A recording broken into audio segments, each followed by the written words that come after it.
Channel में आप सब भाई बहनों का स्वागत। आप सबको जय श्री राम। 19 नवंबर 1835 में झांसी की रानी का जन्म हुआ था। आज हम उसी की चर्चा करने जा रहे हैं। देश का वायुमंडल कैसा था, देश का वातावरण कैसा था। इंग्लैंड से ईस्ट इंडिया कंपनी भारत में व्यापार करने के लिए आई थी। उन्होंने 150 साल तक व्यापार किया और उनको ध्यान में आया यहाँ देश के लोग आपस में लड़ते हैं, फूट का शिकार है। एक राजा दूसरे राजा की रियासत पर कब्जा करने की तैयारी हमेशा करता रहता है। अब हम व्यापार तो करेंगे ही, इस देश के ऊपर राज्य भी करेंगे। 1757 बंगाल से उन्होंने ये काम प्रारंभ किया। उस समय बंगाल, उड़ीसा, बिहार ये एक रियासत थी, एक राज्य था। नवाब सिराजुद्दौला इसके शासक थे। मीर जाफर उनका सेनापति था। अंग्रेजों ने हमला बोला। हमारी सेना बहुत थी, 50,000 से अधिक। अंग्रेजों की सेना 1400 थी, उसमें भी 1000 लोग सेना में हिंदुस्तान के लोग थे, हमारे लोग थे। अंग्रेज सैनिक केवल 400 थे। दुर्भाग्य हमारे देश का, हम आपस की लड़ाई, विश्वासघात और गद्दारी के कारण हार गए।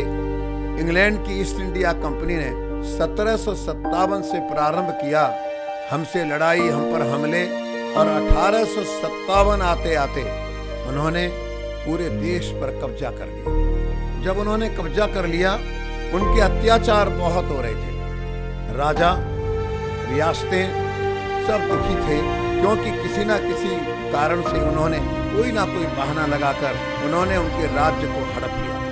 भारतीय सैनिक, उनके अंदर भी असंतोष था। उनको वेतन अंग्रेज सैनिकों से कम मिलता था। उनकी प्रमोशन में, अंग्रेज सैनिकों की प्रमोशन में भी अंतर था और जनता में भी असंतोष था। कुल मिलाकर के ये हमारे देश का वायुमंडल था, हमारे देश का महा वातावरण था। देखिए, मराठा शक्ति, अंग्रेज जब आए, मराठा शक्ति कितनी बड़ी ताकत थी हमारे यहाँ, लेकिन उन्होंने मराठा शक्ति के केंद्र पूना, पेशवाई को वहाँ से उखाड़कर बाजीराव पेशवा, जो द्वितीय पेशवा थे, उनको वहाँ से उखाड़कर, क्योंकि उनके कोई संतान नहीं थी और उनके उत्तराधिकारी को अंग्रेजों ने मान्यता नहीं दी, उनको वहाँ से बेदखल करके बिठूर, कानपुर, कहाँ पूना महाराष्ट्र में, कहाँ कानपुर में के पास गंगा के किनारे बिठूर, एक छोटी सी जागीर उनको दी और 8 लाख रुपए सालाना उनको देना तय किया। इस तरीके से उन्होंने हमारे देश के अंदर चालें चल करके हमारी रियासतों को हड़पा। बाजीराव पेशवा द्वितीय, उन्होंने नाना साहब को गोद लिया, अपना उत्तराधिकारी घोषित किया। अंग्रेजों ने मान्यता दी। आगे चलते हैं थोड़ा सा। महाराष्ट्र में एक जिला है सतारा, उसका एक गांव है बाई गांव, मोरोपंत तामे, वहाँ के रहने वाले और बाजीराव पेशवा के छोटे भाई चिमाजी, उनके यहाँ वो काम करते थे। जब बाजीराव पेशवा को उन्होंने वहाँ से बेदखल करके बिठूर भेजा, तो उनके छोटे भाई चिमाजी को पहले उन्होंने ऑफर किया, उनको कहा आप पेशवाई को स्वीकार कर लीजिए, हम आपको पेशवा बनाएंगे। बहुत समझदार थे वो, अंग्रेजों की चाल को समझ गए। उन्होंने इसको स्वीकार नहीं किया और वो काशी चले आए। उनके साथ जो काम करते थे मोरोपंत तामे, वो भी उनके साथ चले आए, उनका काम काज करने लगे। मोरोपंत जी के परिवार में, घर में एक बच्ची ने जन्म लिया जिसका नाम मनु रखा गया। पिता मोरोपंत तामे, माँ भगीरथी बाई। बच्ची बड़ी हुई, अभी 4 वर्ष की थी कि उनकी माता का देहांत हो गया। पालन पोषण की जिम्मेदारी पिताजी पर आ गई। उन्होंने उसका पालन पोषण किया और उधर चिमाजी का स्वर्गवास हो गया। अब काशी में रहने का कोई कारण नहीं था, तो वो अपने परिवार को, अपनी बेटी को लेकर के बाजीराव पेशवा के यहाँ बिठूर में आ गई। मनु बड़ी होती गई और उसका, उनके दत्तक पुत्र बाजीराव के नाना साहब, उनके भाई राव साहब, तात्या टोपे का केंद्र भी वहीं था। उनके साथ उनकी शिक्षा, उनका पालन पोषण और उनके सब प्रकार के अभ्यास करा। ये मनु छोटी थी, तभी से किसी चीज में कम नहीं। इसने नाना साहब, राव साहब के साथ तलवारबाजी, घुड़सवार, तैरना, मलखंभ, बंदूक चलाना, सारा शिक्षण, सब कुछ सीखा। और लड़की होते हुए भी किसी काम में पीछे नहीं थी, सब चीज़ों में आगे रहती थी। हम देखेंगे कि ये 12-13 साल की, इसके मन में वो जो शिक्षा ग्रहण कर रही थी, उसके मन में प्रश्न उठने शुरू हुए। अंग्रेज कौन है? अंग्रेज कहाँ से आया है? ये हमारे देश पर राज क्यों करता है? इसने हमारे यहाँ के राजाओं की रियासतें क्यों हड़प ली? ये जनता पर अत्याचार क्यों करता है? और जब राजा की रियासत छीनी जाती है, जनता पर अत्याचार होते हैं, खड़े होकर लड़ती क्यों नहीं? अंग्रेजों को बाहर क्यों नहीं निकालती? इस प्रकार के विचार उसके मन में उठने प्रारंभ हुए और उसके अंदर पुरुषोचित गुण, क्योंकि वो नाना साहब, राव साहब, तात्या टोपे, इनके साथ उसका खेलना कूदना, शिक्षा सब प्रारंभ हुआ। उसके अंदर वीरता, निर्भयता, निडरता, हठी स्वभाव, कुशाग्र बुद्धि, इस प्रकार के गुण उसके अंदर आ रहे थे। और ये जो गुण उसके अंदर आ रहे थे तो उसने चिंतन मनन भी शुरू किया। जब उसकी उम्र 13-14 साल की हुई तो झांसी के महाराजा गंगाधर राव, उम्र तो उनकी थोड़ी ज्यादा थी, लेकिन उनके साथ मनु का रिश्ता। बचपन का नाम मनु था।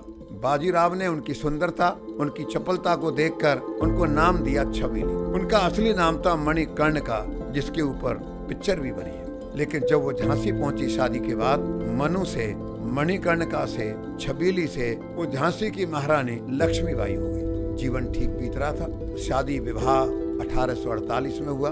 1851 में उनके घर में एक पुत्र ने जन्म लिया। महाराजा बड़े प्रसन्न थे। झांसी की जनता बड़ी खुश थी। उनको वारिस मिल गया है, उत्तराधिकारी मिल गया है। परंतु वो बच्चा बीमार रहने लगा।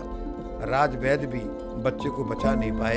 एक 3-3.5 महीने के बाद उस बच्चे का देहांत हो गया। महाराजा पर इसका बड़ा प्रभाव पड़ा। मेरा उत्तराधिकारी चला गया, अंग्रेज क्या क्या षड्यंत्र करेंगे, ये सोच करके वो बीमार रहने लगे। बड़ी कोशिश की गई वो स्वस्थ हो जाए, लेकिन ठीक नहीं हो पाए। और उन्होंने अपने दूर के रिश्ते में एक बालक को गोद लिया, जिसका नाम तो आनंद राव था, परंतु उन्होंने उसका नाम दामोदर राव रखा। और इस प्रकार 21 नवंबर 1853 को महाराजा गंगाधर राव का स्वर्गवास हुआ। अब आप कल्पना कर सकते हैं, रानी की उम्र केवल 18 वर्ष थी, उन पर कितनी जिम्मेदारियां आ गई। जब महाराजा गंगाधर राव का देहांत हुआ, स्वर्गवास हुआ, नाना साहब आए, राव साहब आए, तात्या टोपे आए। इन सब ने बैठकर देश की परिस्थिति के बारे में विचार किया। अंग्रेजों का जुल्म, अंग्रेजों के अत्याचार कितने हैं, देश की जनता में कितना असंतोष है, इन सारी बातों पर विचार करके हमको क्या करना चाहिए, इस पर भी उन्होंने चिंतन किया।